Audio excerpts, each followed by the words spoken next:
Herkese merhabalar. Gül Mutfağım kanalıma hoş geldiniz. Bugün mutfağımızda mevsim sebzelerinden ıspanak yemeği var. Ispanak yemeğini kıymalı olarak hazırladım. Sulu yemek sevenler için çok güzel bir alternatif olacaktır. Sofranızda çocuklarınızın mutlaka tatması gereken, çok besleyici, vitamin deposu, demir yüklü, güzel bir lezzet. Gördüğünüz gibi dumanı üzerinde misler gibi bir yemek hazırladık. Nasıl yaptık? Yapılışı da çok kolay arkadaşlar. Hadi hep beraber öğrenelim. İlk defa mutfağa geçtiyseniz bile bu tarifi en lezzetli haliyle yapabileceksiniz. Ispanakları yıkadım, doğradım, hazırladım. Kuru soğanımızı da yemeklik doğradım ve tenceremizin içerisine bir yemek kaşığı tereyağını aldım. Biraz da sıvı yağ ilave ettim. Üzerine doğradığım soğanı bırakıyorum ve birlikte sotelensinler.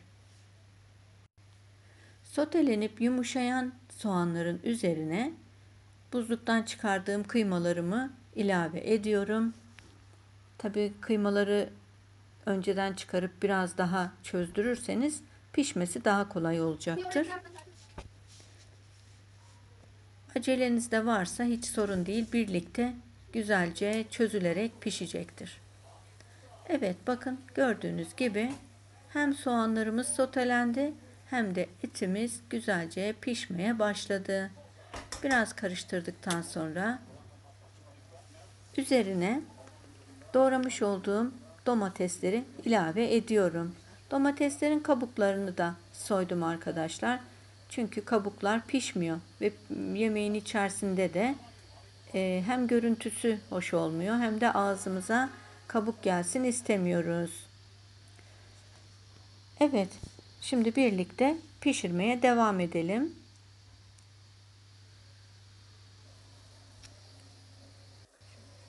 Bir yemek kaşığı dolusu da domates salçası ilave ediyorum ve birlikte karıştırarak domatesin de salçayla birlikte kavrulmasını sağlıyorum. Bir çay bardağı, küçük bir çay bardağı kullanın arkadaşlar. Pirinç yıkayıp temizleyip suyunu da süzdürdük ve gördüğünüz gibi soğanlarımızın içerisine, kıymamızın içerisine ilave ettik.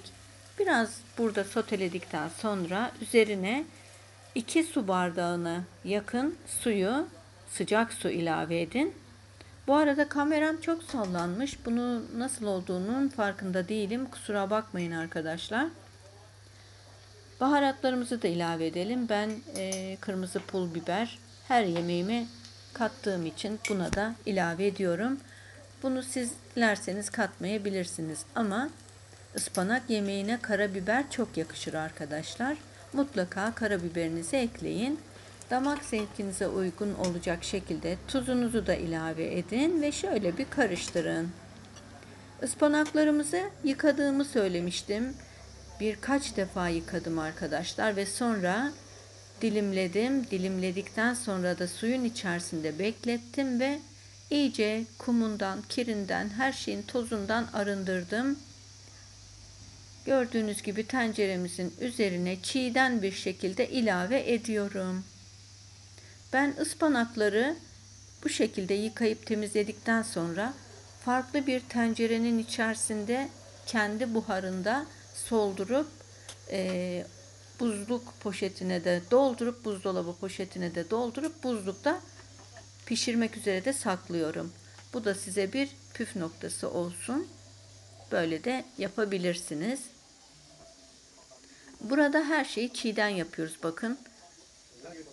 Ispanakları da çiğden koyduk ve etimizin içerisinde kendisi solmaya başladı.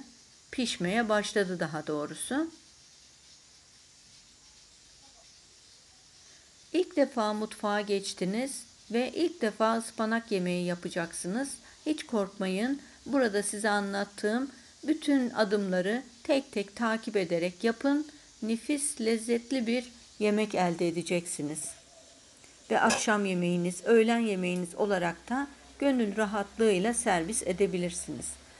Şimdi bakın, gayet güzel pişmeye başladı ve bu arada biraz daha sulu olsun isterseniz benim gibi üzerine 2 su bardağı kadar kaynamış su ilave edin. Kaynayan sıcak suyu ilave edin arkadaşlar ve kapağını kapatın. İçerisindeki pirinçler iyice pişip uzayıncaya dek kaynatmaya devam edeceğiz. Karıştırırken ıspanaklarınızı ezmemeye özen gösterin arkadaşlar. Zaten piştiği için çok da yumuşadılar. Evet, pirinçlerimiz uzadı ve pişti. Yemeğimiz artık hazır arkadaşlarım. Buraya kadar izledinizse lütfen videoma bir beğeni bırakın ve minik bir de yorum yazın. Eğer kanalıma abone değilseniz abone olun, bildirim zilini de açın, bana destek olun arkadaşlar. Gelecek olan yeni videolarda tekrar görüşelim. Ispanak yemeğimizi tabağımıza alıyorum ve servis için götüreceğim. Yanında dilerseniz güzel bir ev yoğurdu ikram edebilirsiniz. Soğan salatası yapabilirsiniz.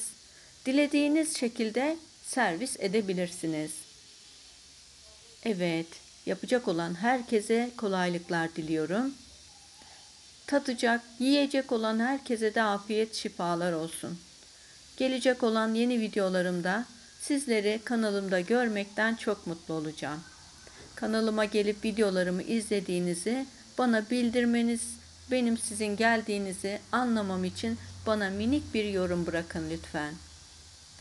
Sormak istediğiniz şeyleri de yoruma yazabilirsiniz. Videomu sosyal medyanızda da paylaşabilirsiniz. Sevdiklerinize gönderebilirsiniz. Bu benim kanalımın daha çok kişiye ulaşmasını sağlar ve beni çok motive eder. Sizleri seviyorum. Allah'a emanet olun. Kendinize çok iyi bakın. Hoşça kalın.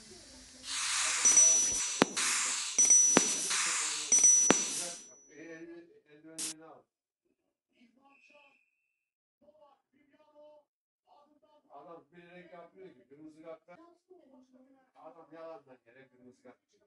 Ve Fener top oynayan sıcak eldivenlerini al. Adam bilerek yapmıyor ki. Kırmızı kart